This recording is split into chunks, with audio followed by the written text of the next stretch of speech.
এরে নবীর উম্মতের দল, দিল্লি শাহী জামে মসজিদের মধ্যে খতিব হলেন শাহ ওলিউল্লাহ মুহাদ্দিসে দেহলভী রহমাতুল্লাহ আলাইহি। জুমার নামাজের খুতবায় যখন দাঁড়ায়, রুমাল দিয়া চেহারাটা ঢাকিয়া দাঁড়ায়। একজন দাঁড়ায় বলে, হযরত আপনি চেহারা ঢাকিয়া খুতবা পড়েন, কারণটা কি? আল্লাহর ওলি বলে, বাবা আগামী জুমায় তুমি জবাব নিতে আসবা। আগামী জুমায় যখন আসলো, বলে আমার কাছে দাঁড়াও। আল্লাহর ওলি শাহ ওলিউল্লাহ মুহাদ্দিস তার রুমালটা ওই প্রশ্নকারীর মাথায় দিলেন। প্রশ্নকারী একটা চিৎকার দিয়া বেহুশ হয়ে জমিনে পড়ে গেল।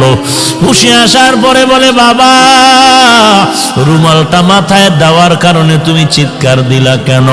ওই লোকটা বলে, আল্লাহর কসম, আপনার রুমাল আমার মাথায় দেওয়ার পর দিল্লির বিশাল শহরে তাকায়া দেখলাম লক্ষ লক্ষ মানুষের মধ্যে কোনো মানুষ নাই। মাঝে মাঝে দুই একটা মানুষ দেখা যায়, আর বেশিরভাগ দেখা যায় কুকুর আর বানরের সুরাতে।